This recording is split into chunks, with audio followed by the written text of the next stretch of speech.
Jai Hind. In this lecture, we will learn what is the concept of conditional stability in the case of Routh-Hurwitz criteria. I have given open loop transfer function. Open loop transfer function is a product of GS into HS. और control में generally हम unity feedback system use करते हैं, तो simply HS 1 के equal है. I have given this open loop transfer function and this K is called gain constant और open loop gain constant. अगर मेरे पास OLTF दिया गया है और मुझे CLTF कैलकुलेट करना है, मतलब क्लोज लूप ट्रांसफर फंक्शन, तो what will be expression GS upon 1 plus GS HS. अब OLTF है, यूनिटी फीडबैक सिस्टम है, तो CLTF को मैं शॉर्टकट के थ्रू भी कैलकुलेट कर सकता हूँ. What is expression of shortcut? Numerator upon denominator plus numerator. What is numerator? This one जो ओपन लूप ट्रांसफर फंक्शन के न्यूमरेटर में प्रेजेंट है, that is this one, upon denominator, ये सारा का सारा एक्सप्रेशन है, this is A denominator, plus numerator, that is this one.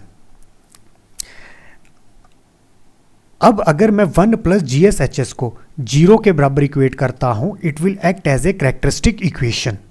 तो सिंपली बच्चों कैरेक्टरिस्टिक इक्वेशन क्या बनी? This one. ये पूरा का पूरा एक्सप्रेशन जैसे ही मैं 0 के बराबर इक्वेट करूंगा, it will act as a characteristic equation. जैसे मैं इसको फर्दर सोल्व करता हूं तो इस तरह से एक्सप्रेशन बनता है. बच्चों ये कैलकुलेशन आपने नहीं करनी है, ये जस्ट मैं कंसेप्ट के लिए बता रहा हूं. अब कैरेक्टरिस्टिक इक्वेशन का ऑर्डर है 4. अब ये जो कांस्टेंट K है, what is K? This is gain constant. अब कैरेक्टरिस्टिक इक्वेशन में S की हाईएस्ट पावर है 4, मतलब ऑर्डर कितना है? 4. मतलब जैसे मैं कैरेक्टरिस्टिक इक्वेशंस को सोल्व करूंगा तो मुझे 4 रूट्स की वैल्यू मिलेंगी. जो 4 रूट्स की वैल्यू मिलेंगी ये क्या बताता है? पोल्स की लोकेशन बताता है. तो सिंपली जैसे इस कैरेक्टरिस्टिक इक्वेशंस को सोल्व करेंगे 4 रूट्स मिलेंगे, मतलब 4 पोल्स की लोकेशन मिलेंगी. Now this K is called open loop gain constant.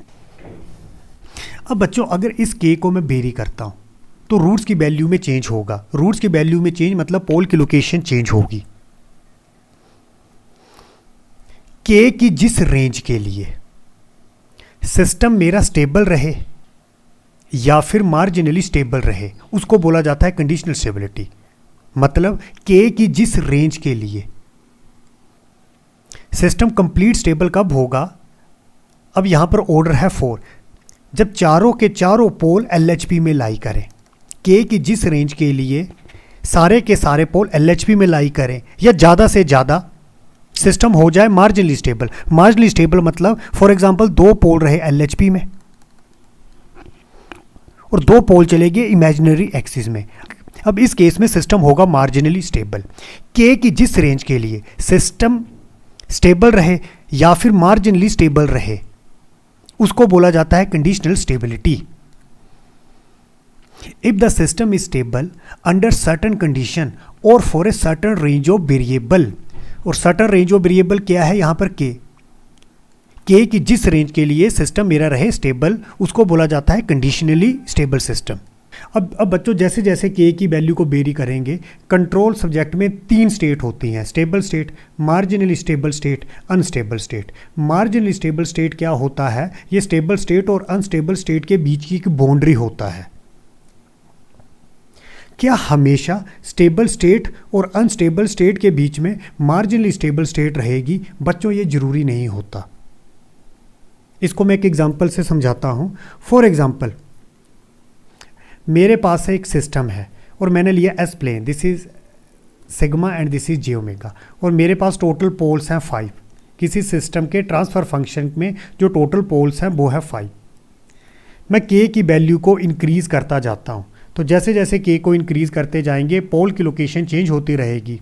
K की जिस वैल्यू तक पांचों के पांचों पोल अगर LHP में लाई करते हैं तो मैं उसको बोलूँगा system is in stable state. अब K को मैं फर्दर इंक्रीज करता हूँ. अब क्या होता है? जैसे K को फर्दर इंक्रीज किया, पोल्स की लोकेशन चेंज होगी. 2 पोल चले गए इमेजिनरी एक्सिस में और 3 पोल रहे LHP में. अब सिस्टम किस में चला गया, मार्जिनल स्टेबल स्टेट में चला गया। इमेजिनरी एक्सिस में 2 रूट्स मिले इस तरह से और 3 पोल है LHP में। अब सिस्टम चला गया मार्जिनली स्टेबल स्टेट। अब मैं K को फर्दर इंक्रीज करता हूँ। अब सिनेरियो क्या बनता है कि LHP में रहे 2 पोल, इमेजिनरी एक्सिस में रहे 2 पोल और 1 पोल चला गया RHP में। अब सिस्टम क्या बन चुका, एकदम से अनस्टेबल। तो एक तरह से यहाँ पर मार्जिनल स्टेट क्या थी, ये स्टेबल स्टेट और अनस्टेबल स्टेट के बीच की थी बाउंड्री। अब मैं एक वो केस बताता हूँ जिसमें मार्जिनली स्टेबल स्टेट एग्जिस्ट ही नहीं करेगी। सेम सिनेरियो लेते हैं, this is S plane, this is sigma, this is J omega. बच्चों मैं K को इंक्रीज करता हूँ। फॉर एग्जाम्पल 5 के 5 पोल LHP में लाई करते हैं। जैसे जैसे K को चेंज करते हैं पोल्स की लोकेशन चेंज होगी, पर जो पोल्स की लोकेशन चेंज हो रही है वो LHP में हो रही है। मतलब 5 के 5 पोल है LHP में, तो सिस्टम क्या है, स्टेबल।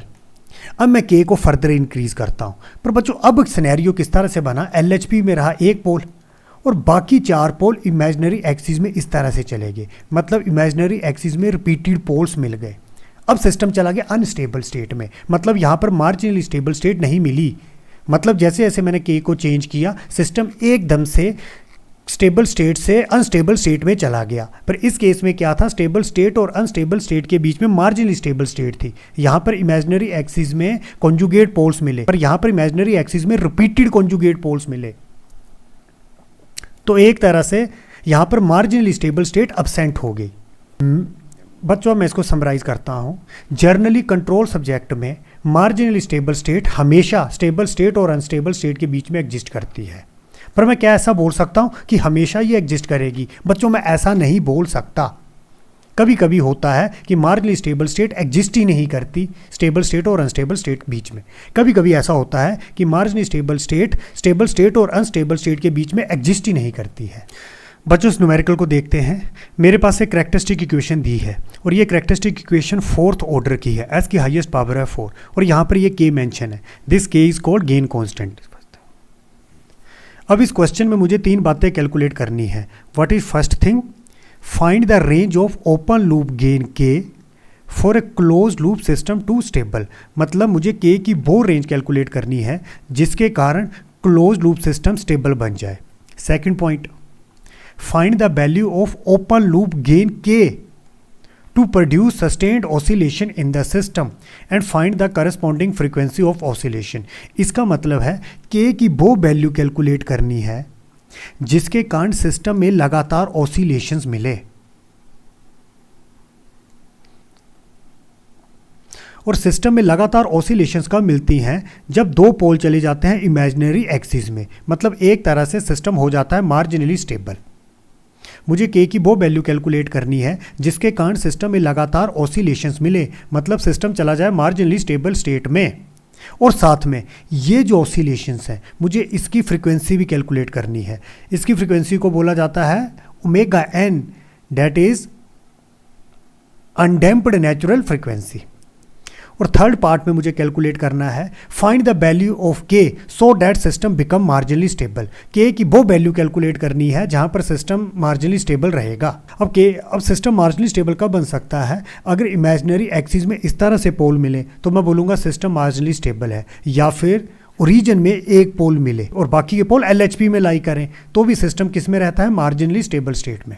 अब फर्स्ट पार्ट में मुझसे पूछा गया है calculate the range of K so that close loop system remain in stable state. तो बच्चों वो मैं कैसे करूँगा, सिंपली ये 4th ऑर्डर पॉलिनोमियल है तो मैं राउथ टेबल बनाऊंगा। राउथ टेबल कैसे बनाते हैं, यहाँ पर लिखते हैं s की पावर 4, s की पावर 3, s टू पावर 4। वो कोएफिशिएंट लिखने हैं जहाँ पर s की पावर है even, that is this one और यहाँ पर s की पावर है 0 इज इवन नंबर। तो सिंपली 1 3 K, तो मैं लिखूंगा 1 3 K s टू पावर 3। यहाँ पर वो कोएफिशिएंट लिखने हैं जहाँ पर s की पावर है O, that is this one and this one. This is 2, this is 2। Again इसको मैं 0 लिख सकता हूँ। अब s पावर 2 इस रो के लिए वैल्यू कैलकुलेट करनी है। ये वैल्यू कैसे कैलकुलेट करते हैं, 2 को 3 के साथ मल्टीप्लाई करते हैं 6, माइनस 1 को 2 के साथ मल्टीप्लाई करते हैं, अपॉन इस 2 के साथ डिवाइड करते हैं। 6 माइनस 2 4 अपॉन 2 दैट इज़ 2। तो बच्चों यहाँ पर आएगा 2। अब ये वैल्यू कैलकुलेट करनी है, ये है 0 तो बाय डिफ़ॉल्ट ये K आएगा। और ये K क्यों आएगा, बिकॉज जब ये वैल्यू कैलकुलेट करनी होती है 2 को k के साथ मल्टीप्लाई करते हैं, -1 को 0 के साथ मल्टीप्लाई करते हैं, 1 इंटू 0 होता है 0 और डिवाइड करते हैं इस 2 के साथ, तो सिंपली यही k यहाँ पर बचेगा और यहाँ पर मैं 0 लिख सकता हूँ। अगेन s पावर 1 इस रो के लिए वैल्यू कैलकुलेट करेंगे। ये वैल्यू कैसे कैलकुलेट होगी, 2 को 2 के साथ मल्टीप्लाई करेंगे, 2 इंटू 2 4, माइनस इस 2 को k के साथ मल्टीप्लाई करेंगे 2k, अपॉन इस 2 के साथ डिवाइड करेंगे, तो दिस इज 2 माइनस के, अगर ऊपर से मैं 2 कॉमन ले लेता हूँ और इस 2 से काट देता हूँ तो ये आएगा 2 माइनस के। ये वैल्यू कैलकुलेट करनी है, ये है दोनों 0, तो बाय डिफ़ॉल्ट ये 0 मिलेगा। 0 क्यों मिलेगा, because 2 into 0 0 minus 2 into 0 0। Again यहाँ पर मैं 0 लिख सकता हूँ। s पावर 0 इस रो के लिए वैल्यू कैलकुलेट करनी है, ये है 0, तो बाय डिफ़ॉल्ट ये आएगा k और आगे 0 लिख सकता हूँ। पहले पार्ट में मुझसे पूछा गया है calculate the range of k so that system remain in stable.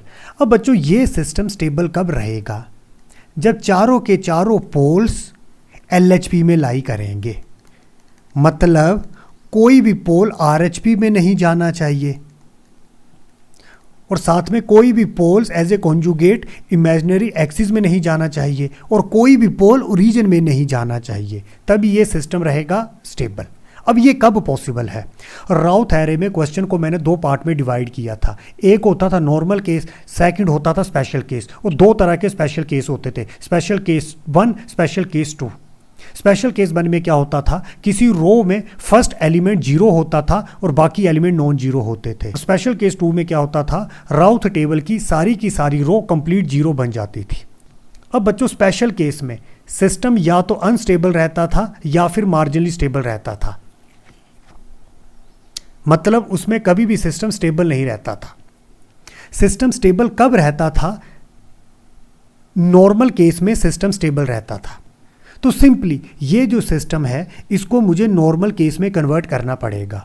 Normal case क्या होता है, राउथ एरे के फर्स्ट कॉलम में कोई भी 0 एलिमेंट प्रेजेंट नहीं होना चाहिए, मतलब ये सारे के सारे जो एलिमेंट्स हैं वो नॉन 0 होना चाहिए। और साथ में सिस्टम स्टेबल कब होगा, जब फर्स्ट कॉलम में कोई भी टोटल साइन चेंज ना हो, मतलब जितनी बार साइन चेंज होगा उतने पोल RHP में चले जाएंगे और सिस्टम अनस्टेबल हो जाएगा। तो सिंपली बच्चों ये सिस्टम स्टेबल कब होगा, एक तो फर्स्ट कॉलम में कोई भी 0 एलिमेंट प्रेजेंट नहीं होना चाहिए और साथ में सारे के सारे एलिमेंट का साइन सेम रहना चाहिए, या तो पॉजिटिव या तो नेगेटिव। अब 1 2 2 these are the positive number, तो बाय डिफ़ॉल्ट 2 माइनस के और के ये भी पॉजिटिव रहने चाहिए। तो मुझे के की वो रेंज कैलकुलेट करनी है जिसमें मेरा सिस्टम स्टेबल रहे। वो कब पॉसिबल है, जब ये दोनों एलिमेंट ग्रेटर देन 0 हो, मतलब दोनों पॉजिटिव हो। तो सिंपली के ग्रेटर देन 0, यहाँ से क्या मिलेगा, के शुड बी ग्रेटर देन 0, और यहाँ से क्या मिलेगा, यहाँ पर वेरिएबल है के, 2 माइनस के शुड बी ग्रेटर देन 0, मतलब माइनस के शुड बी ग्रेटर देन -2, मतलब के शुड बी लेस देन, जैसे माइनस से डिवाइड करूंगा ग्रेटर देन हो जाएगा लेस देन 2। अगर इन दोनों को मैं इंटरसेक्शन लेता हूं तो बच्चों ये सिस्टम स्टेबल कब होगा, जब के की वैल्यू ग्रेटर देन 0, अगर इन दोनों को मैं इंटरसेक्शन लेता हूं एंड लेस देन 2 और के की वैल्यू लेस देन 2 हो, मतलब के इस रेंज में हो, greater than 0 and less than 2, then this system is a stable. और पहले पार्ट में मुझे यही कैलकुलेट करना था, calculate the range of k so that system remain in stable. इस रेंज में क्या होगा, चारों के चारों पोल हमेशा LHP में लाई करेंगे। अब सेकंड पार्ट में मुझे कैलकुलेट करना है the calculate the value of के to produce sustained oscillation in the system, also find frequency of oscillation. बच्चों उसका मतलब क्या है, जब के की वैल्यू इस रेंज में रहती है तो सिस्टम रहता था स्टेबल। स्टेबल का मतलब ये चारों के चारों पोल LHP में रहते थे, यही मतलब हुआ। बिल्कुल बेसिक बाइज बेसिक्स हम चलेंगे। अब के की वो वैल्यू, ये सिस्टम कन्वर्ट हो जाए मार्जिनल स्टेबल स्टेट में। एक तरह से मार्जिनल स्टेबल स्टेट क्या होती है, ये स्टेबल स्टेट और अनस्टेबल स्टेट के बीच की एक बाउंड्री होती है। तो के की वो वैल्यू जब सिस्टम कन्वर्ट हो जाए मार्जिनल स्टेबल स्टेट में, मतलब के की वो वैल्यू जब पोल इस तरह से मिले, इमेजिनरी एक्सिस में एज ए कॉन्जुगेट पोल मिले। आपको पता है इमेजिनरी एक्सिस में हमेशा पोल्स एज ए कॉन्जुगेट मिलते हैं, और बाकी दो पोल LHP में रहे। अब सिस्टम किस में कन्वर्ट हो जाएगा? मार्जिनल स्टेबल स्टेट में। और इस केस में लगातार सिस्टम में ऑसिलेशंस मिलेंगी। ये लगातार ऑसिलेशंस क्यों मिलेंगी? बिकॉज दो pole as a conjugate imaginary axis में मिले हैं। इन दो पोल्स के कारण लगातार ऑसिलेशंस मिलेंगी, और साथ में जो बाकी के दो पोल हैं वो LHP में रहेंगे।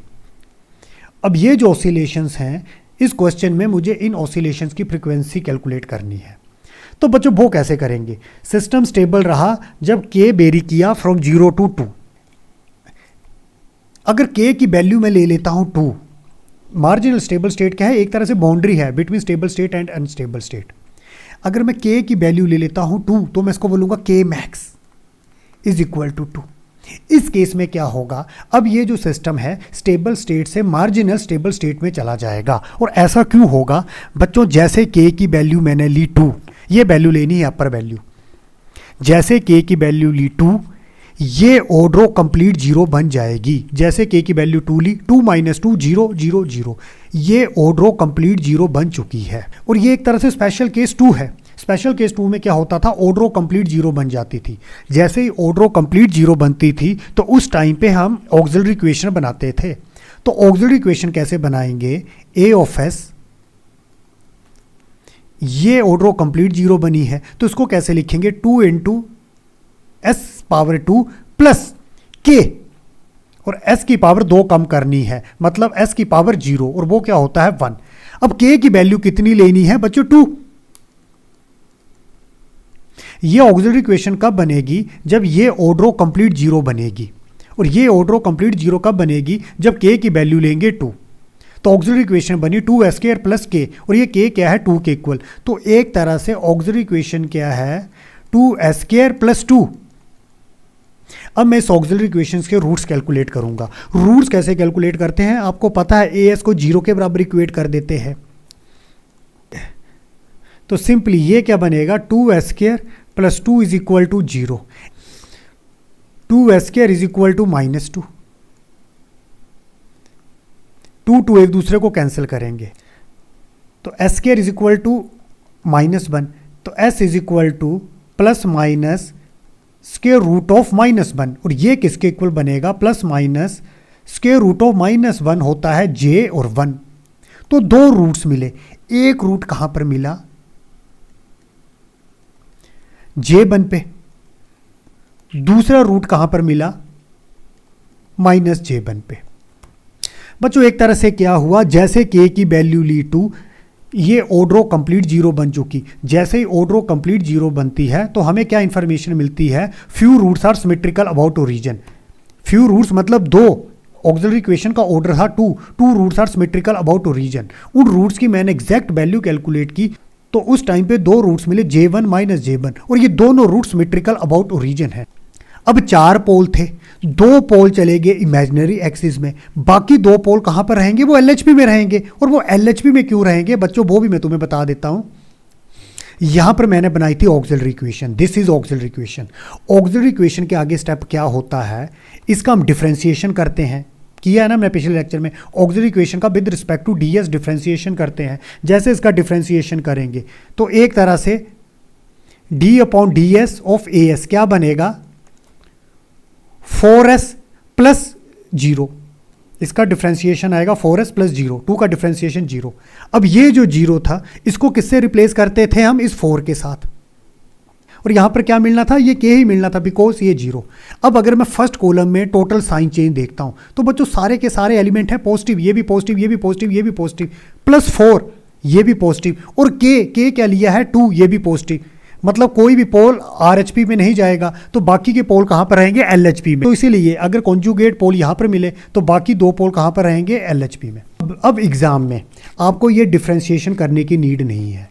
और साथ में जब ऑर्डरो कंप्लीट 0 बनती थी, यहाँ पर इस तरह से 0 लिखने की जरूरत भी नहीं है, और इस 0 को 4 के साथ रिप्लेस करने की भी नीड नहीं है। ये सब कुछ मैंने आपको क्यों बताया? सो डैट आपको ये पता लग जाए 2 कॉन्जुगेट पोल इमेजिनरी एक्सिस में मिले और बाकी के 2 पोल हमेशा LHP में रहेंगे। ये जो डिफरेंशिएशन और ये जो 4 है, ये आपको एग्जाम में करने की जरूरत नहीं है।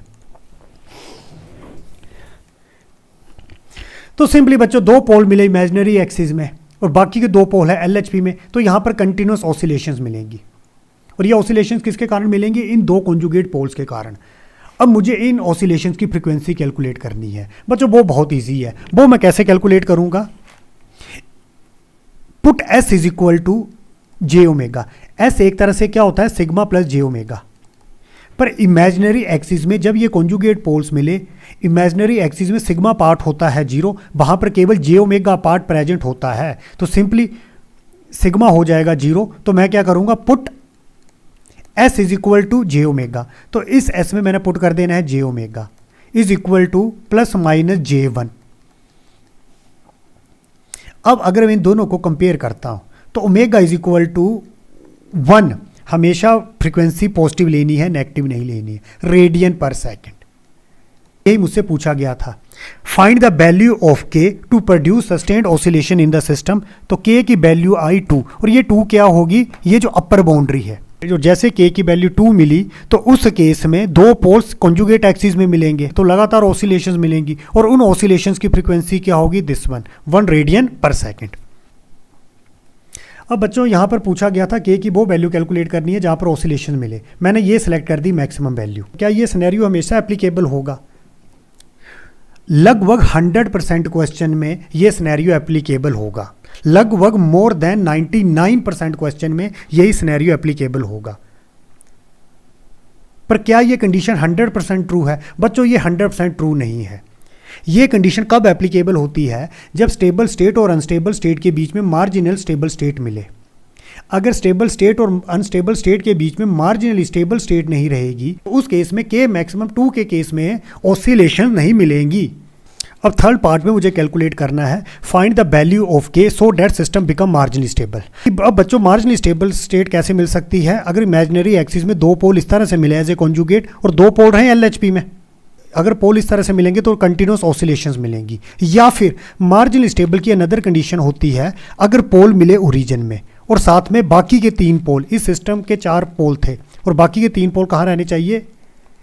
एलएचपी में। तो ये भी मार्जिनली स्टेबल का केस है।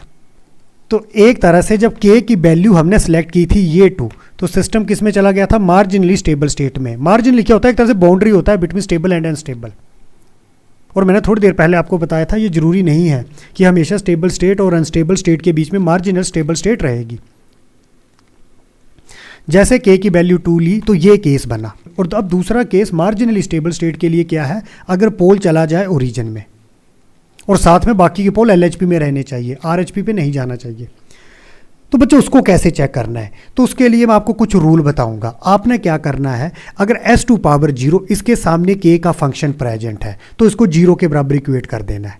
अगर फॉर एग्जांपल यहाँ पर होता k+3 तो आपने k+3 को 0 के बराबर इक्वेट कर देना था और k की वैल्यू लिख लेनी थी -3। पर यहाँ पर क्या है k, तो इस k को आपने 0 के बराबर इक्वेट करना है। तो सिंपली जो भी s2 पावर 0 के सामने k का फंक्शन प्रेजेंट है उसकी वैल्यू कर देनी है 0। ये आप यहां से देख सकते हो। स्टेबल सिस्टम के लिए रेंज क्या है? Greater than 0 less than 2। इस बाउंड्री पे सिस्टम था मार्जिनली स्टेबल। अब ये जो बाउंड्री है k ग्रेटर देन 0 ये भी एक तरह से बाउंड्री है। तो सिंपली k को मैं इस 0 पे चेक करूंगा, आप यहां से भी देख सकते हो। तो इसको मैं चेक कैसे करूंगा? ये जो एक्सप्रेशन है, ये जो कैरेक्टरिस्टिक इक्वेशन है, इसमें k की वैल्यू में 0 पुट कर दूंगा। जैसे k की वैल्यू 0 पुट की तो ये एक्सप्रेशन क्या बनेगा? s की पावर 4 2s की power 3 3s² plus 2s, k की वैल्यू क्या ले ली है? 0 इज इक्वल टू 0। अब इस पूरे एक्सप्रेशन में से s को कॉमन ले लेना है। जैसे s कॉमन लूंगा ये बनेगा s की power 3 2s² 3s plus 2 is equal to 0। अब यहां से क्या इंफॉर्मेशन मिलेगी? एक पोल चला गया है ओरिजिन पे। अगर मैं रूट्स की वैल्यू कैलकुलेट करता हूं तो s इज इक्वल टू 0, एक पोल चला गया है ओरिजिन पे। तो आपको याद क्या रखना है? अगर s2 पावर 0 इसके सामने ये जो एलिमेंट है अगर ये k का फंक्शन है, जैसे यहां पर है k, it can be k+3, it can be k+4, it can be anything but it must be function of k। अगर इसकी वैल्यू मैं ले लेता हूं 0, k इज इक्वल टू 0, तो यहां से क्या इंफॉर्मेशन मिलेगी कि एक पोल चला जाएगा ओरिजिन पे।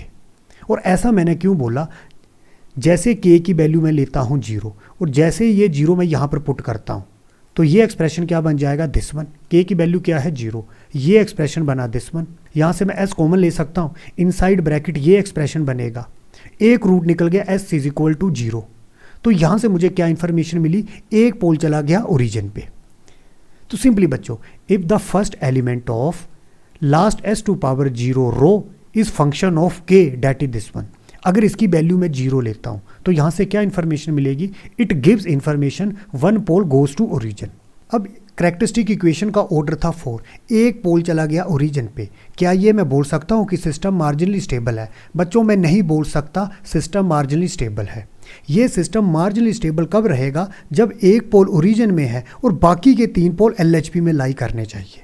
कि अब मैं किस तरह से चेक करूंगा कि बाकी के 3 पोल LHP में लाई करते हैं कि नहीं करते हैं? तो उसके लिए मुझे क्या करना पड़ेगा, ये जो इनसाइड ब्रैकेट इक्वेशन है ये एक तरह से थर्ड ऑर्डर इक्वेशन है। अब मैं इस पे राउथ हर्विट्ज क्राइटेरिया अप्लाई करूंगा। इस पे किस तरह से अप्लाई करूंगा, ये थर्ड ऑर्डर पॉलिनोमियल है, मैं इस तरह से लिखूंगा s की पावर 3, s की पावर 2, s की पावर 1, s की पावर 0। s की पावर 3 मतलब कौन कौन से कोएफिशिएंट आएंगे, 1 एंड 3, जहां पर s की ओड पावर है। s की पावर 2 मतलब this one and this one. ये वैल्यू कैलकुलेट करनी है, 2 × 6 माइनस 1 × 2 2 अपॉन 2, 6 माइनस 2 4 अपॉन 2 2, और ये आएगा 0। ये वैल्यू कैलकुलेट करनी है, ये 0 है तो ये 2। अगर फर्स्ट कॉलम में देखता हूं तो कोई साइन चेंज नहीं हुआ, सारे के सारे पॉजिटिव एलिमेंट है, मतलब कोई भी पोल RH में नहीं गया, मतलब इस पे मैंने RH अप्लाई किया। ये जो 3 पोल थे ये तीनों LHP में रहे, कोई भी RHP पे नहीं गया। तो यहां से क्या इंफॉर्मेशन मिली, एक पोल मिला ओरिजिन पे, और यहां से क्या इंफॉर्मेशन मिली, 3 पोल रहे LHP पे। तो अगेन सिस्टम क्या बन चुका, मार्जिनली स्टेबल। तो एक तरह से मुझे पूछा गया था के की कौन सी वैल्यू जब सिस्टम मार्जिनली स्टेबल रहेगा, तो वो जो 2 वैल्यू है, एक तो k इज इक्वल टू 2, उस केस में इमेजिनरी एक्सिस में इस तरह से पोल मिले थे, और दूसरा k इज इक्वल टू 0, यहां भी सिस्टम रहा मार्जिनली स्टेबल। इस केस में पोल कहां पर चला गया था, ओरिजिन में, और बाकी के पोल LHP में रहे। तो ये आंसर है, k is equal to 0 and k is equal to 2। पर बच्चों गेट के एग्जाम में जब MCQ टाइप क्वेश्चन पूछे जाते हैं, अगर इस तरह से आपको पूछा गया है k की वो वैल्यू कैलकुलेट करो जब सिस्टम हो मार्जिनली स्टेबल, तो एक्चुअल में जो आंसर होता है वो ये होता है, when k is equal to 2, जब सिस्टम में ऑसिलेशंस मिलती हैं। पर कभी कभी ये भी पॉसिबल है कि k इज इक्वल टू 0 भी ऑप्शन में दिया गया है, मतलब ऑप्शन इस तरह से दी गई है, k is equal to 0 option A, option B k is equal to 2, option C k is equal to 0 and 2,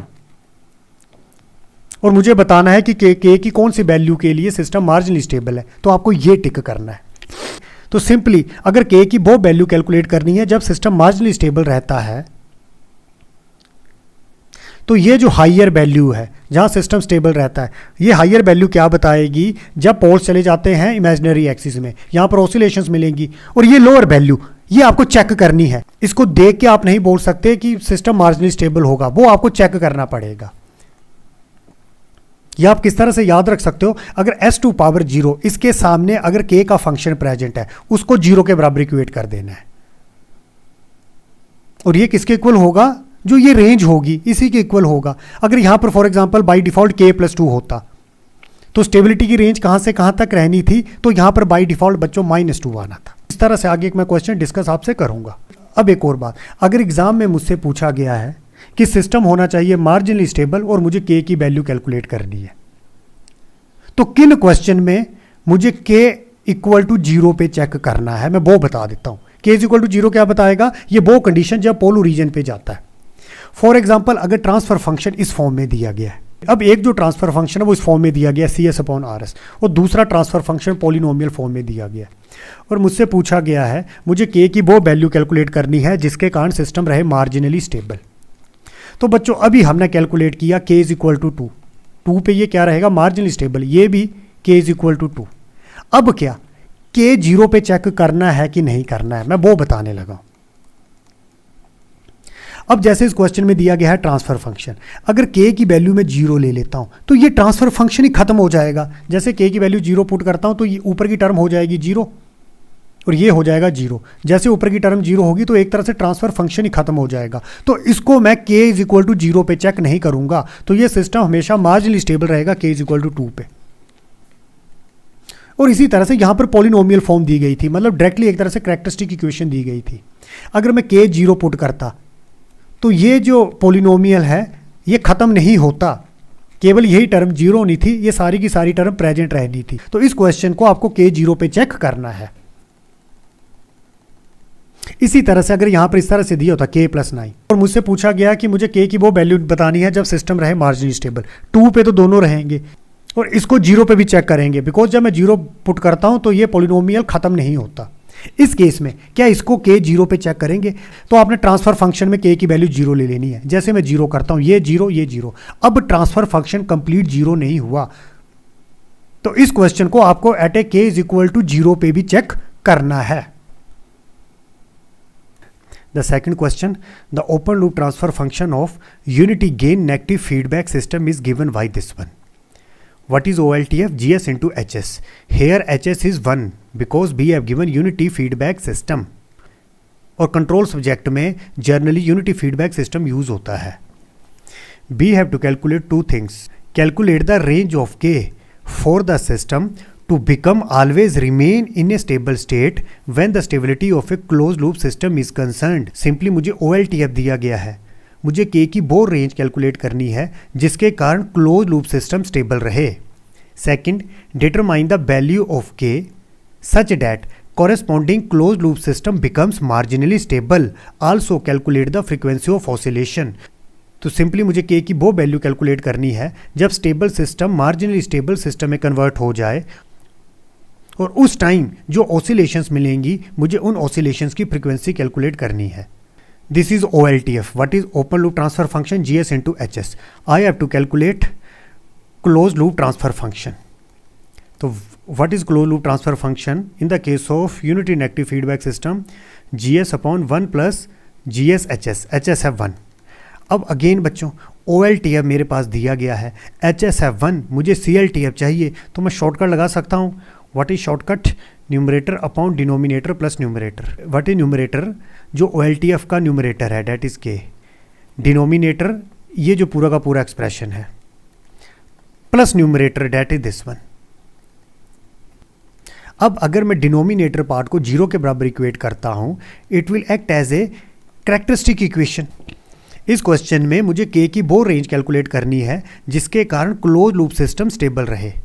तो दिस इज कैरेक्टरिस्टिक इक्वेशन, मतलब जैसे इसको मैं 0 के बराबर इक्वेट करूंगा it will act as a characteristic equation. तो simple इसको अंदर मल्टीप्लाई करूंगा s² 4s, this is s² + s + 1 + K is equal to 0। अब s² से अंदर मल्टीप्लाई करूंगा तो ये क्या बनेगा? s की पावर 4 s पावर 3 s²। इसी तरह से 4s के साथ अंदर मल्टीप्लाई करेंगे तो ये बनेगा 4s³ this is 4s² plus 4s into 1 4s plus K is equal to 0। Simply s power 4 plus s³ plus 4s³ that is 5s³ plus 4s² plus s² 5s² plus 4s plus K is equal to 0। Now this is a characteristic equation. मैं Routh हर्विट्ज table बनाऊंगा तो मैं क्या लिखूंगा? s की power 4 s की power 3 s की power 4। इस रो के लिए वैल्यू लिखेंगे, वो कोफिशिएंट कंसीडर करेंगे जहां पर s की पावर है even that is this one, और k यहाँ पर s की पावर क्या है? 0 इज इवन नंबर, तो this is 15K, this is 15K। इसी तरह से s की पावर 3 वो कोफिशिएंट लिखने हैं जहां पर s की पावर है odd that is this one and this one, this is 5 this is 4। आगे मैं 0 लिख सकता हूं। s पावर 2 इस रो के लिए वैल्यू कैलकुलेट करेंगे, ये वैल्यू क्या होगी? 5 × 5 25 माइनस 1 × 4 4 अपॉन 5 से डिवाइड करेंगे, 25 - 4 21/5, तो ये आएगा 21/5। ये वैल्यू कैलकुलेट करनी है, ये है 0, तो डायरेक्टली यही K मुझे यहाँ पर मिलेगा, यहाँ पर मैं 0 लिख सकता हूँ। s पावर 1 इस रो के लिए वैल्यू कैलकुलेट करेंगे, ये वैल्यू कैसे आएगी? इन दोनों को आपस में मल्टीप्लाई करेंगे, 4 × 21/5 माइनस 5K डिवाइड किससे करते हैं? 21/5। 4 × 21 ये बनता है 84 अपॉन 5 माइनस 5K अपॉन 21/5। अब ये पूरे का पूरा एक्सप्रेशन यहाँ पर लिख लेना है, ये वैल्यू कैलकुलेट करनी है, ये दोनों है 0 तो यहाँ पर 0 आएगा और यहाँ पर मैं 0 लिख सकता हूँ, s पावर 0। इस रो के लिए वैल्यू कैलकुलेट करेंगे। अब बच्चों ये है 0, तो बाय डिफ़ॉल्ट ये के यहाँ पर मिलेगा और ये दोनों 0 हैं तो ये 0 और इसको मैं 0 लिख सकता हूँ। फर्स्ट पार्ट में मुझसे पूछा गया है मुझे के की वो रेंज कैलकुलेट करनी है जिसके कारण क्लोज लूप सिस्टम हमेशा स्टेबल रहे। अब क्वेश्चन में OLTF दिया गया था, मुझे स्टेबिलिटी किसकी बतानी है, क्लोज लूप सिस्टम की बतानी है, तो सिंपली यहाँ पर मैंने CLTF कैलकुलेट किया था और ये जो डिनोमिनेटर का पार्ट था जैसे इसको 0 के बराबर इक्वेट करते थे it will act as a characteristic equation. अब बाद में इस करैक्टरिस्टिक इक्वेशन पे राउथ टेबल मैंने डिज़ाइन किया था। अब ये सिस्टम स्टेबल कब होगा बच्चों, वो कब पॉसिबल है अगर फर्स्ट कॉलम में सारे के सारे एलिमेंट नॉन जीरो होने चाहिए, मतलब कोई भी एलिमेंट जीरो नहीं होना चाहिए, और साथ में सारे के सारे एलिमेंट का साइन सेम होना चाहिए, या तो सभी पॉजिटिव होने चाहिए या तो सभी नेगेटिव होने चाहिए। अब ये जो फर्स्ट 3 एलिमेंट हैं 1, 5, 21/5 ये तीनों हैं पॉजिटिव, तो बाय डिफ़ॉल्ट ये दोनों भी पॉजिटिव रहने चाहिए। तो ये सिस्टम स्टेबल कब होगा, एक तो फर्स्ट कॉलम में कोई भी जीरो एलिमेंट प्रेजेंट नहीं होना चाहिए और साथ में ये सारे के सारे एलिमेंट पॉजिटिव होने चाहिए। अगर ये सारे के सारे पॉजिटिव रहेंगे तो कोई भी टोटल साइन चेंज नहीं होगा, मतलब कोई भी पोल RHP राइट हाफ प्लेन में नहीं जाएगा। तो सिंपली ये सिस्टम स्टेबल कब होगा, एक तो k should be greater than 0 और साथ में ये जो एक्सप्रेशन है it should be greater than 0। 21/5 जब इस 0 से मल्टीप्लाई होंगे तो 0 हो जाएगा, तो एक तरह से बनेगा 84/5 minus 5k should greater than 0, मतलब minus 5k should greater than minus 84/5। अब जैसे दोनों साइड मैं माइनस से डिवाइड करूँगा तो क्या बनेगा, k ग्रेटर देन क्या बन जाएगा, less than, should be less than 84। अब ये था 5 नीचे जाके मल्टीप्लाई हो जाएगा 25। अब इन दोनों को अगर मैं कंबाइन करता हूँ या दोनों का इंटरसेक्शन लेता हूँ तो स्टेबिलिटी की रेंज क्या है, k should be greater than 0 और साथ में यहाँ पर क्या है, लेस देन 84/25। तो बच्चों k की ये रेंज होनी चाहिए जब क्लोज लूप सिस्टम मेरा स्टेबल रहेगा, k should be greater than 0 less than 84/25। अब सेकंड पार्ट में मुझे k की वो वैल्यू कैलकुलेट करनी है जिसके कारण एक तो सिस्टम मार्जिनली स्टेबल बन जाए और साथ में उस टाइम सिस्टम में लगातार ऑसिलेशंस रहनी चाहिए, और मुझे उन ऑसिलेशंस की फ्रीक्वेंसी कैलकुलेट करनी है। और फ्रीक्वेंसी में लगातार ऑसिलेशंस कब रहती हैं, जब इमेजिनरी एक्सिस में एज ए कॉन्जुगेट पोल्स मिलते हैं। अब ये सिस्टम जो स्टेबल है वो इस रेंज में है, तो एक तरह से 0 और 84/25 क्या है, बाउंड्री।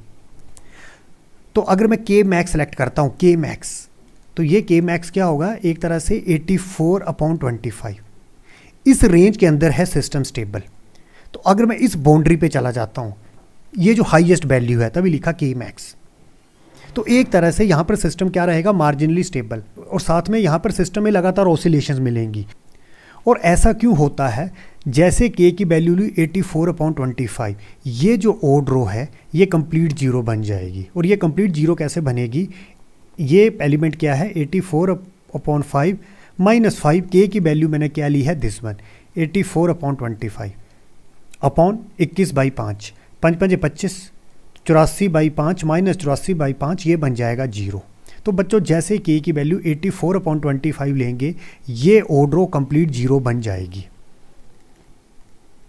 और जैसे ही ओड रो ये कंप्लीट जीरो बनेगी तो मुझे क्या इंफॉर्मेशन मिलेगी, 2 roots are symmetrical about origin. तो एक ऑक्सिलरी इक्वेशन कंस्ट्रक्ट करते हैं, तो ऑक्सिलरी इक्वेशन क्या होगी, a of s at a k 84/25 ये ओड रो कंप्लीट जीरो बनेगी। यहाँ पर ऑक्सिलरी इक्वेशन कैसे बनेगी, 21/5 s² plus k into S की पावर 0, एस की पावर 2 कम करते हैं, यहाँ एस की पावर 2, जैसे एस की पावर 2 कम करेंगे तो ये बनेगा एस की पावर 0। अब k की वैल्यू क्या ली है, 84/25, ये ऑक्सिलरी इक्वेशन कब बनेगी? जब ये ऑर्डरो कंप्लीट जीरो बनेगी। और ये ऑर्डरो कंप्लीट जीरो कब बनेगी? जब k की वैल्यू क्या लेंगे? 84/25। तो एक तरह से ऑक्सिलरी इक्वेशन क्या बनी? 21/5 s² प्लस k क्या है? 84/25। अब मैं रूट्स कैलकुलेट करूँगा, as को मैं 0 के बराबर इक्वेट कर दूंगा, तो 21/5 s² plus 84/25 is equal to 0। तो बच्चों 21/5 s² माइनस यहाँ आएगा 84/25। तो s² is equal to minus 84/25 into 5 ऊपर चला जाएगा 21 यहाँ पर, 5 5 25 और 21 चौके 84। तो s² इज इक्वल टू -4/5। तो s क्या आया? Plus minus square root of -4/5। ये किसके इक्वल होगा? प्लस माइनस, अब माइनस स्क्वायर रूट है तो ये आएगा j, 4 स्क्वायर रूट क्या आएगा 2 और नीचे क्या आएगा 5 स्क्वायर रूट। तो बच्चों दो रूट्स निकले, कहाँ कहाँ निकले? एक निकला यहाँ पर j 2/√5, दूसरा यहाँ पर निकला -j 2/√5। बच्चों दो pole as a conjugate imaginary axis में मिले। क्वेश्चन में टोटल पोल थे 4, तो बाय डिफॉल्ट वो दो पोल कहाँ पर रहे होंगे? LHP में रहे होंगे। ऐसा मैंने क्यों बोला? ये ऑर्डरो कंप्लीट जीरो कब बनी थी? जब k की वैल्यू क्या ली थी? 84/25। जैसे ही ऑर्डरो कंप्लीट जीरो बनती है तो उस टाइम पे हम कंस्ट्रक्ट ऑक्सिलरी इक्वेशन बनाते हैं। ऑक्सिलरी इक्वेशन इसकी हेल्प से बनी। उसके बाद क्या करते हैं? ये जो ऑक्सिलरी इक्वेशन होती है with respect to ds differentiation करते हैं। फिर जैसे डिफ्रेंशिएशन करते हैं, जो डिफ्रेंशिएशन का कोफिशिएंट आएगा उन कोफिशिएंट्स को इन जीरो के साथ रिप्लेस कर देंगे। फॉर एग्जांपल यहाँ पर है 21/25, तो बाय डिफॉल्ट आफ्टर डिफ्रेंशिएशन जो कोफिशिएंट होगा वो पॉजिटिव ही होगा। ये है पॉजिटिव, 21/5 क्या है? पॉजिटिव। जैसे इसका मैं डेरिवेटिव करूंगा तो डेरिवेटिव करके जो टर्म मिलेगी तो पॉजिटिव ही मिलेगी, तो ये है पॉजिटिव। और k क्या है? k क्या है? 84/25, ये भी पॉजिटिव, ऊपर वाले पॉजिटिव। फर्स्ट कॉलम में कोई टोटल साइन चेंज नहीं हुआ, सारे के सारे एलिमेंट है पॉजिटिव, मतलब कोई भी RHP पे नहीं गया, तो बाय डिफॉल्ट बाकी के दो पोल LHP में रहेंगे। बच्चों यहाँ पर ये जो साइन लगाए हैं ये जस्ट मैंने कंसेप्ट क्लियर करने के लिए बताया। एग्जाम में आपको ये बताने की जरूरत नहीं है। बाय डिफॉल्ट बाकी के पोल LHP में ही लाई करेंगे। और LHP में लाई क्यों करेंगे? यहाँ इस रेंज में सिस्टम है स्टेबल। स्टेबल का मतलब सारे के सारे पोल थे LHP में, चारों के चारों पोल थे LHP में। जैसे k की वैल्यू 84/25 ली तो सिस्टम चला गया मार्जिनली स्टेबल, मतलब 4 में से 2 पोल तो रहेंगे LHP में, बाकी 2 पोल इस तरह से मिले। अब ये 2 पोल इमेजिनरी एक्सिस में मिले तो इनके कारण क्या होगा? लगातार ऑसिलेशंस मिलेंगी। एक तरह से यहाँ पर डैम्पिंग है 0, तो दिस इज अनडैम्प्ड सिस्टम। तो अब मैं कैलकुलेट करूंगा अनडैम्प्ड नेचुरल फ्रीक्वेंसी। वो कैसे कैलकुलेट करूंगा? Put s is equal to j omega. ऐसा मैंने क्यों किया? Because s is equal to sigma plus j omega. यहाँ पर दोनों पोल मिले इमेजिनरी एक्सिस में। जब दोनों पोल इमेजिनरी एक्सिस में मिलते हैं तो रियल पार्ट होता है 0, तो एक तरह से यहाँ पर सिग्मा हुआ 0। तो put s is equal to j omega is equal to plus minus j 2/√5। जैसे मैं इन दोनों को कंपेयर करूंगा तो ओमेगा किसके इक्वल आया? 2 ओमेगा आएंगे, एक पॉजिटिव में एक नेगेटिव में। हमेशा बाय डिफॉल्ट पॉजिटिव में लेना है। This is angular frequency, this is A undamped natural frequency. तो ये क्या आया? 2/√5 रेडियन पर सेकेंड। तो जो ऑसिलेशंस की फ्रीक्वेंसी होगी वो ये होगी। और एक तरह से ये ओमेगा क्या होता है? Natural frequency, undamped natural frequency. Same अगर इस क्वेश्चन, अब बच्चों क्वेश्चन कंप्लीट हो चुका है। अगर इस क्वेश्चन में सेम मुझसे ये पूछा जाता कि k की वो वैल्यू कैलकुलेट करो जब सिस्टम चला जाता है मार्जिनल स्टेबिलिटी में, तो एक तो k की वैल्यू ये आ गई, k इज इक्वल टू 84/25।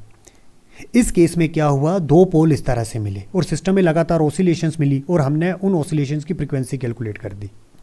अब क्या इस क्वेश्चन में वो पॉसिबिलिटी है कि जब एक पोल ओरिजिन में चला जाए और हम बोल दें कि सिस्टम मार्जिनल स्टेबल हो गया? वो कैसे चेक करते हैं? ऑलरेडी मैंने आपको बताया है s⁻0 अगर इसके सामने है k का फंक्शन तो इसकी वैल्यू 0 ले लेनी है, या सिंपली ये boundary k should greater than 0, ये जो बाउंड्री है इस बाउंड्री पे तो सिस्टम था मार्जिनल स्टेबल, पोल इस तरह से मिले। अब k इज इक्वल टू 0। अब इसको चेक कैसे करेंगे? जैसे k की वैल्यू 0 लेंगे, इस करेक्टरिस्टिक इक्वेशन में k की वैल्यू 0 पुट कर दूंगा। जैसे k की वैल्यू 0 पुट की, ये टर्म हो गई 0। इस एक्सप्रेशन में मैं s कॉमन ले लूंगा, तो ये क्या बनेगा? s की पावर 3 दिस वन। अब एक कंडीशन तो यहाँ पर क्लियर होगी कि एक पोल चला गया ओरिजिन पे, s इज इक्वल टू 0। क्या इस पर मैं बोल सकता हूँ कि सिस्टम मार्जिनली स्टेबल है? नहीं बच्चों, मैं नहीं बोल सकता। मुझे बाकी 3 पोल की लोकेशन भी देखनी है, वो तीनों LHP में रहने चाहिए। तो सिंपली इस पर मैं राउथ-हर्विट्ज़ क्राइटेरिया अप्लाई कर दूंगा, और जैसे राउथ-हर्विट्ज़ क्राइटेरिया अप्लाई करूंगा, फिर फर्स्ट कॉलम में मैं टोटल साइन चेंज देखूंगा। अगर कोई टोटल साइन चेंज नहीं हुआ तो मतलब k 0 पे सिस्टम मार्जिनल स्टेबल है। तो बच्चों इसको at a k is equal to 0 पे मैं चेक कर सकता हूँ। बच्चों थोड़ी देर पहले मैंने बताया था k को 0 पे कब चेक करना है, आपको ट्रांसफर फंक्शन देखना है। अगर OLT अब मैं देखता हूँ, ओपन लूप ट्रांसफर फंक्शन, अगर मैं k की वैल्यू 0 पुट करता हूँ तो ये ट्रांसफर फंक्शन ही खत्म हो जाएगा। इसी तरह से CLTF का ट्रांसफर फंक्शन देखते हैं, दिस वन। अगर OLTF खत्म होता है तो CLTF भी खत्म होगा, बिकॉज यूनिटी फीडबैक सिस्टम है। Again this is CLTF। अगर यहाँ भी k की वैल्यू 0 ले लेते तो ये भी ट्रांसफर फंक्शन खत्म हो जाना था, ऊपर की टर्म बन जानी थी 0, तो ये ट्रांसफर फंक्शन ही खत्म। तो इस सिस्टम को मैं k 0 पे चेक नहीं कर सकता। तो सिंपली अगर एग्जाम में ये पूछा जाता कि k की वो वैल्यू निकालो जिस पे ये सिस्टम मार्जिनली स्टेबल रहेगा, तो वो वैल्यू ये सिंगल वैल्यू ही रहेगी 84/25। और इस केस में पोल इस तरह से मिले, मतलब इस क्वेश्चन में मार्जिनल स्टेबिलिटी की वो पॉसिबिलिटी खत्म हो जाती है जब एक पोल ओरिजिन में चला जाता है। तो इस क्वेश्चन को हम k 0 पे चेक नहीं कर सकते। ये मेरे पास OLTF दिया गया है। I have to calculate 2 things. Calculate the range of k such that corresponding system always remain stable. Determine the value of k such corresponding close loop system becomes marginally stable and calculate frequency of oscillations. OLTF मेरे पास दिया गया है, मुझे पहले calculate करना है CLTF। This is GS 1 plus GS। बच्चों actual में मुझे क्या चाहिए होता है, this one. Characteristic equation is this one. जैसे इसको मैं 0 के बराबर इक्वेट करता हूँ तो मैं लिखूंगा characteristic equation 1 plus GSHS। This is GS into HS। HS क्या है? 1। यूनिटी फीडबैक सिस्टम है, इज इक्वल टू 0। अब इन दोनों को मैं ऐड करूंगा तो करेक्टरिस्टिक इक्वेशन क्या बनेगी? इसको मैं लूँगा LCM, तो ये एक्सप्रेशन ऊपर चले जाएगा, इज इक्वल टू 0। और ये जो LCM है जब 0 के साथ मल्टीप्लाई होगा तो ये 0 बन जाएगा। तो this is a characteristic equation. अगर मैं इसको फर्दर सोल्व करता हूँ, अगर मैं इसको आपस में मल्टीप्लाई करता हूँ तो रिजल्टेंट आएगा, वो आएगा s power 3 4s² 6s plus 4 plus k is equal to 0। अब ये है करेक्टरिस्टिक इक्वेशन। एक तरह से ये CLTF का डिनोमिनेटर पार्ट है जब हम इसको 0 के बराबर इक्वेट करते हैं। अब बच्चों अब मुझे k की वो रेंज कैलकुलेट करनी है जिसके कारण मेरा सिस्टम रहे स्टेबल। बच्चों आपको मैंने एक शॉर्टकट बताया था। अगर थर्ड ऑर्डर पोलिनोमियल दी गई है, यहाँ पर s की हाईएस्ट पावर क्या है 3, और सारी की सारी s की पावर प्रेजेंट है, s की पावर 2 भी प्रेजेंट है, s की पावर 1 भी प्रेजेंट है, और इसके लिए s की पावर है 0, और साथ में सारे के सारे कोफिशिएंट पॉजिटिव होने चाहिए या फिर नेगेटिव।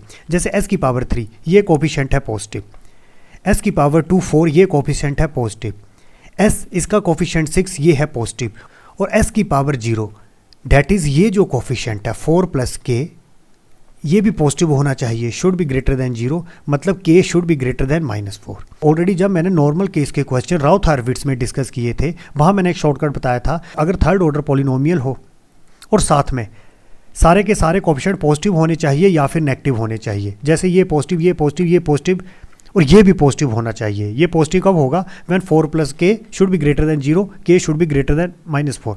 उस केस में inner product always greater than outer product. ये एक तरह से शॉर्टकट टेक्निक है। तो व्हाट इज इनर प्रोडक्ट? इन दोनों को आपस में मल्टीप्लाई कर देना है, 4 6 के 24 should greater than outer product. Outer product मतलब s की पावर 3 इसका कोफिशिएंट और s की पावर 0 ये कोफिशिएंट 1 इंटू 4 प्लस k। तो एक तरह से k should be less than 24 minus 4 20। तो जैसे इन दोनों को मैं कंबाइन करूंगा, k should greater than -4 and k should less than 20। तो इस रेंज के लिए सिस्टम रहेगा स्टेबल। और ये शॉर्टकट टेक्निक आपको गेट एग्जाम में यूज़ करनी है, टाइम सेव करने के लिए आप वहाँ पर यूज़ कर सकते हो। तो पहला पार्ट मैंने कैलकुलेट कर लिया। दूसरा पार्ट क्या है, मुझे के की वैल्यू कैलकुलेट करनी है जब सिस्टम होगा मार्जिनली स्टेबल, और साथ में मुझे फ्रीक्वेंसी ऑफ ऑसिलेशन भी कैलकुलेट करनी है। तो बच्चों इसके लिए मुझे राउथ एरे बनाना पड़ेगा। तो एक तरह से ये जो कैरेक्टरिस्टिक इक्वेशन थी उसके लिए मुझे राउथ एरे बनाना पड़ेगा, तभी मैं के की वो वैल्यू कैलकुलेट कर सकता हूँ जिसके कारण सिस्टम मार्जिनली स्टेबल बन जाए और साथ में फ्रीक्वेंसी मिले। तो ये थी कैरेक्टरिस्टिक इक्वेशन। राउथ एरे कैसे बनेगा, s की पावर 3, s की पावर 2, s की पावर 1, s की पावर 0। s की पावर 3 कौन से कोएफिशिएंट आएंगे, 1, 6, जहाँ पर s की पावर है ओड, और s की पावर 2 ये कोएफिशिएंट आएंगे 4 एंड 4 प्लस के, यहाँ पर s की पावर है 0, तो दिस इज 4, 4 प्लस के। ये वैल्यू कैलकुलेट करनी है, ये किसके इक्वल होगी, 4 इंटू 6 24 माइनस 4 प्लस के अपॉन 4 से डिवाइड कर देना है। ये वैल्यू कैलकुलेट करनी है। आगे कोई भी टर्म प्रेजेंट नहीं है तो सिंपली 0, s की पावर 0, ये वैल्यू कैलकुलेट करनी है, ये है 0 तो सिंपली यहाँ पर आएगा 4 प्लस के। अब ये सिस्टम स्टेबल कब होगा, जब फर्स्ट कॉलम में सारे के सारे एलिमेंट नॉन जीरो होने चाहिए, मतलब कोई भी जीरो एलिमेंट प्रेजेंट नहीं होना चाहिए, और साथ में सारे के सारे एलिमेंट का साइन सेम होना चाहिए। अब ये दोनों है पॉजिटिव, तो ये दोनों भी पॉजिटिव रहने चाहिए। तो एक तरह से 4 प्लस के शुड बी ग्रेटर देन 0, मतलब के शुड बी ग्रेटर देन -4। इसी तरह से 24 माइनस 4 प्लस के upon 4 it should be greater than 0। ये दोनों मल्टीप्लाई होंगे, क्रॉस मल्टीप्लाई 0, तो 24 माइनस 4 20 माइनस के शुड ग्रेटर देन 0, तो माइनस के शुड ग्रेटर देन -20। जैसे माइनस से डिवाइड करेंगे ग्रेटर देन लेस देन बन जाएगा लेस देन 20। तो के की रेंज क्या आई, जैसे मैंने कंबाइन किया, के should greater than -4 should less than 20, और यही पहला पार्ट मुझसे पूछा गया था कि के की वो रेंज निकालनी है जब क्लोज लूप सिस्टम स्टेबल रहे, तो के should greater than -4 less than 20,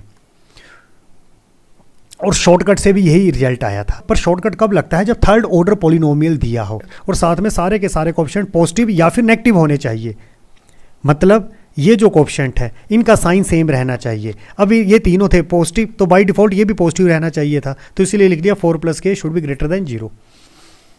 अब दूसरा पार्ट मुझे क्या पूछा गया है, मुझे के की वो वैल्यू कैलकुलेट करनी है जब सिस्टम हो जाए मार्जिनली स्टेबल। तो बच्चों वो कैसे कैलकुलेट करते हैं, आपको ऑलरेडी पता है, ये मैक्सिमम बाउंड्री ले लेते हैं के मैक्स 20। ऐसा क्यों करते हैं, जैसे के की वैल्यू 20 ली, ये ओड रो कंप्लीट 0 बन जाएगी।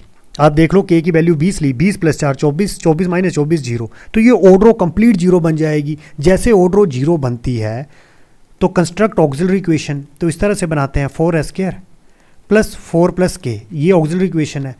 पर अब के की वैल्यू क्या ली है 20, तो एक तरह से क्या बना 4s², 4 plus 20 24, this is auxiliary equation. जैसे ये ओड रो कंप्लीट 0 बनी, यहाँ से क्या इन्फॉर्मेशन मिलती है, few roots are symmetrical about origin. कितने रूट्स, ये 2 रूट्स सिमेट्रिकल अबाउट ओरिजिन। अब 2 रूट्स सिमेट्रिकल अबाउट ओरिजिन कैसे हो सकते हैं, इस तरह से हो सकते हैं, इस तरह से हो सकते हैं, पर ये केस पॉसिबल ही नहीं है।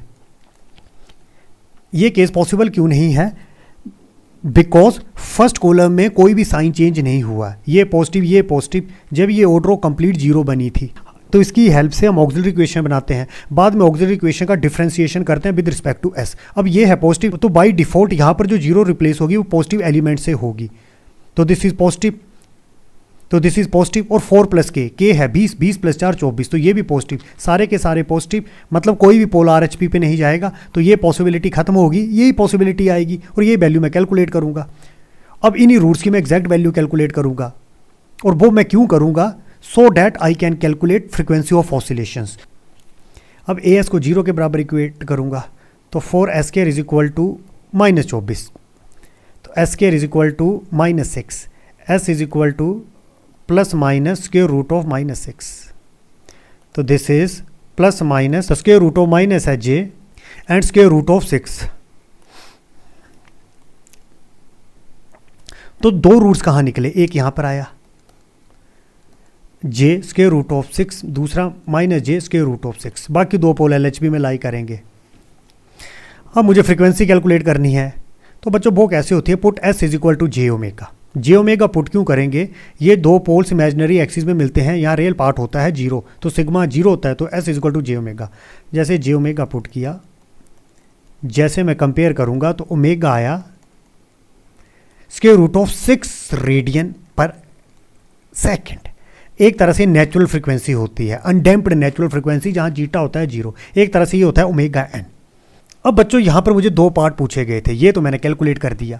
के की वो रेंज कैलकुलेट करनी जब सिस्टम रहेगा स्टेबल, दूसरा के की वो वैल्यू कैलकुलेट करनी जब सिस्टम चला जाए मार्जिन स्टेबल, और साथ में फ्रीक्वेंसी ऑफ ऑसिलेशन कैलकुलेट करनी। अब क्वेश्चन में मुझे के की वो वैल्यू कैलकुलेट करनी है जब सिस्टम चला जाए मार्जिन स्टेबल। अब एक्चुअल में एग्जाम में जब के की वैल्यू लेते हैं 20 तो सिस्टम चला जाता है मार्जिनली स्टेबल में। तो एक तरह से आंसर क्या है, के इज इक्वल टू 20। इस 20 में लगातार ऑसिलेशंस मिलती थी।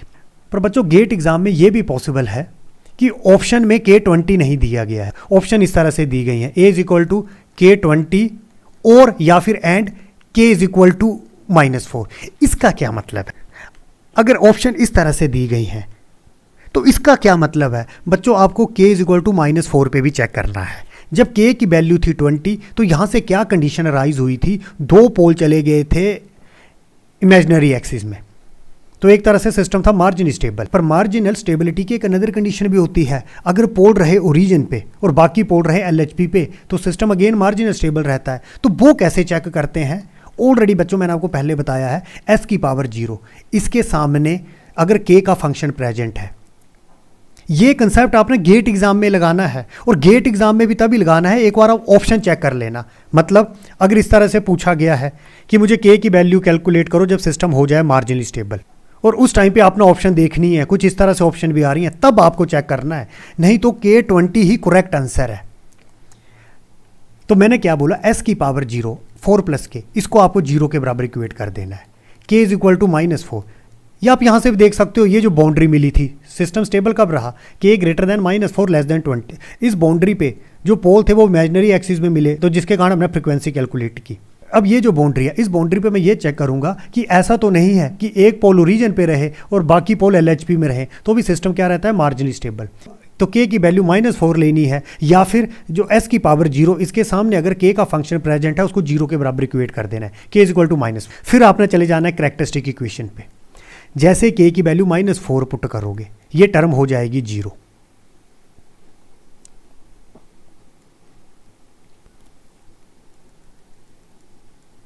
अब बच्चों k इज इक्वल टू -4, क्या अब k इज इक्वल टू -4, क्या इस क्वेश्चन पे मैं इसको चेक भी कर सकता हूं कि नहीं कर सकता हूं? उसके लिए मैंने क्या बताया था आपको, ट्रांसफर फंक्शन देखना है। ट्रांसफर फंक्शन ये दिया गया है, अगर मैं k की वैल्यू -4 लेता तो ये ट्रांसफर फंक्शन खत्म नहीं होता।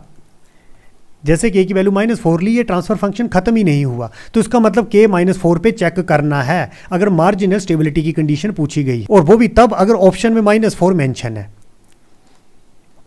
तो k की वैल्यू जैसे -4 लेनी है, तो k की वैल्यू जैसे -4 है तो उसको इस कैरेक्टरिस्टिक इक्वेशन में पुट कर देना है। ये 4 -4 ये हो जाएगा 0। अब ये जो टर्म है यहाँ पर s कॉमन ले लेना है, तो क्या बनेगा, s² 2s + 3। यहाँ से क्या कंडीशन मिली, एक पोल चला गया ओरिजिन पे, s इज इक्वल टू 0। अब बाकी के 2 पोल कहाँ पर लाई करेंगे बच्चों, this is second order quadratic equation. अब डायरेक्टली इसको सोल्व कर सकते हो, राउथ-हर्विज लगाने की जरूरत नहीं है। अब ये सेकंड ऑर्डर है और साथ में सारे के सारे कोएफिशिएंट प्रेजेंट है, s की पावर 2 प्रेजेंट है, s की पावर 1, s की पावर 0 प्रेजेंट है, और सारे के सारे एलिमेंट है पॉजिटिव। तो बाय डिफॉल्ट जो 2 रूट्स आएंगे वो दोनों LHP पे आएंगे। ये आप सोल्व करके भी देख सकते हो। तो यहां से इंफॉर्मेशन क्या मिली, s इज इक्वल टू 0, एक पोल चला गया ओरिजिन पे, बाकी 2 पोल रहे LHP पे, मतलब सिस्टम रहा मार्जिनली स्टेबल। तो सिंपली ये सिस्टम मार्जिनली स्टेबल कब रहा, मुझे k की वैल्यू कैलकुलेट करनी थी जब सिस्टम मार्जिनली स्टेबल रहा। एक तो k इज इक्वल टू 20 पे, हमेशा आंसर यही होगा। इस केस में पोल इस तरह से चले गए थे इमेजिनरी एक्सिस। और दूसरा k इज इक्वल टू -4, ये आपने तभी चेक करना है अगर ऑप्शन में अवेलेबल है, और साथ में ट्रांसफर फंक्शन को देख लेना है। अगर ट्रांसफर फंक्शन खत्म हो जाता है तो आपको k इज इक्वल टू -4 पे चेक नहीं करना था। इस केस में क्या बना था, पोल ओरिजिन में चला गया था।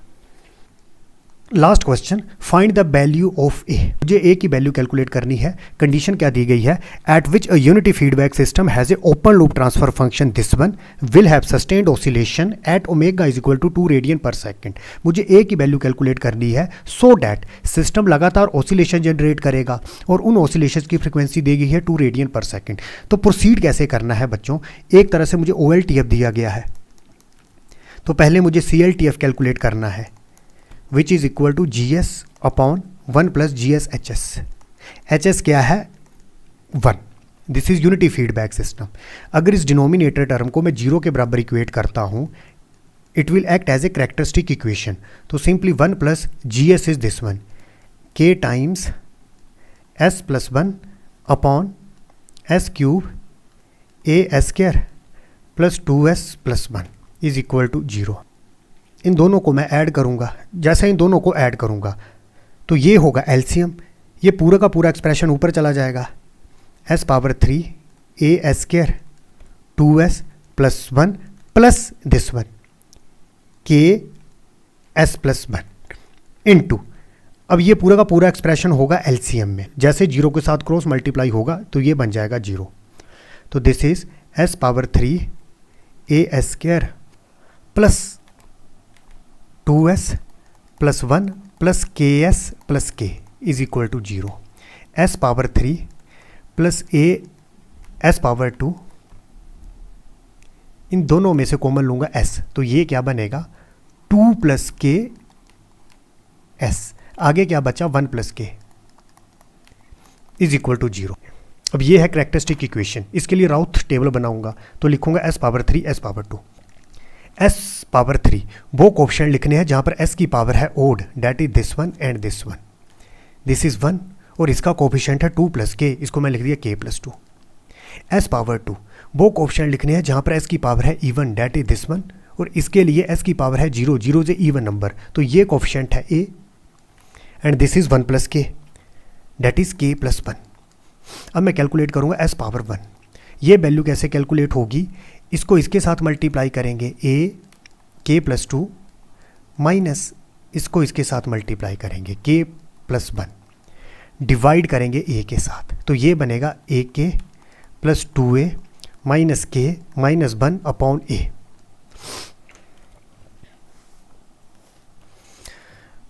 तो यहाँ पर एक्सप्रेशन क्या लिखेंगे, a k plus 2a minus के माइनस 1 अपॉन ए,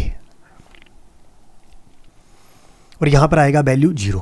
s पावर 0 इस रो के लिए वैल्यू कैलकुलेट करेंगे। अब ये है 0, तो बाय डिफॉल्ट यहां पर क्या मिलेगा k प्लस 1, और यहां पर मैं 0 लिख सकता हूं। अब ये सिस्टम ऑसिलेशन कब जनरेट करेगा, जब ये सिस्टम मार्जिनली स्टेबल स्टेट में चला जाएगा। अब मार्जिनल स्टेबल स्टेट में कब जाएगा, जब ये ओड रो कंप्लीट 0 बनेगी। अब ये ओड रो कंप्लीट 0 कब बन सकती है बच्चों, जब ये जो एक्सप्रेशन है it should be equal to 0। मुझे k की वो वैल्यू कैलकुलेट करनी है सो डैट ये एक्सप्रेशन 0 बन जाए, मतलब ये पूरी की पूरी ओड रो 0 बन जाए। और k क्या होता है, this is open loop gain constant. तो a इंटू 0 0, तो दिस इज ए के प्लस 2a माइनस के माइनस 1 इज इक्वल टू 0। तो दिस इज ए के माइनस के, 1 यहाँ पर चला जाएगा, 1 माइनस 2a, यहाँ से मैं कॉमन ले लूँगा k, तो this is a minus 1 is equal to 1 minus 2a। तो k क्या आया, 1 minus 2a upon a minus 1। अब इस k की वैल्यू के लिए ये ओड रो कंप्लीट 0 बन जाएगी। तो ऑक्सिलरी इक्वेशन कैसे बनेगी, ए एस स्क्वायर प्लस के प्लस 1, और यहाँ पर k की वैल्यू क्या लेनी है, this one 1 minus 2a upon a minus 1। तो सिंपली ये बनेगा a s square plus k की वैल्यू ये लेनी है 1 माइनस 2a a माइनस 1। जब k की वैल्यू ये लेंगे तभी ये ओड रो कंप्लीट 0 बनेगी प्लस 1। अब इन दोनों को ऐड करूंगा तो a s square plus LCM आ जाएगा a माइनस 1, तो this is 1 minus 2a plus a minus 1। तो this is a s square a minus 1, 1 1 cancel, और यहाँ पर क्या बचेगा माइनस a। अब मैं इन ऑक्सिलरी इक्वेशंस के रूट्स कैलकुलेट करूंगा। बेसिक्स आपको ऑलरेडी पता है, a s is equal to 0। तो इस एक्सप्रेशन को 0 के बराबर इक्वेट कर देंगे, minus a minus 1 is equal to 0। तो ये क्या बनेगा, a s square is equal to a upon a minus 1। तो बच्चों ये दोनों ए कैंसिल, तो एस क्या आया, plus minus square root of 1 upon a minus 1। इसके अगला स्टेप क्या करते हैं, put S is equal to J omega. अब एस को मैंने पुट किया j omega is equal to plus minus 1/a-1। अब इन दोनों को मैं कब कंपेयर कर सकता हूँ, जब यहाँ भी जे की टर्म प्रेजेंट हो, दिस इज जे ओमेगा। अब यहाँ पर जे प्रेजेंट नहीं है, तो इस जे को मैं कैसे लेके आऊँगा, न्यूमरेटर और डिनोमिनेटर दोनों को -1 के साथ मल्टीप्लाई कर दूंगा।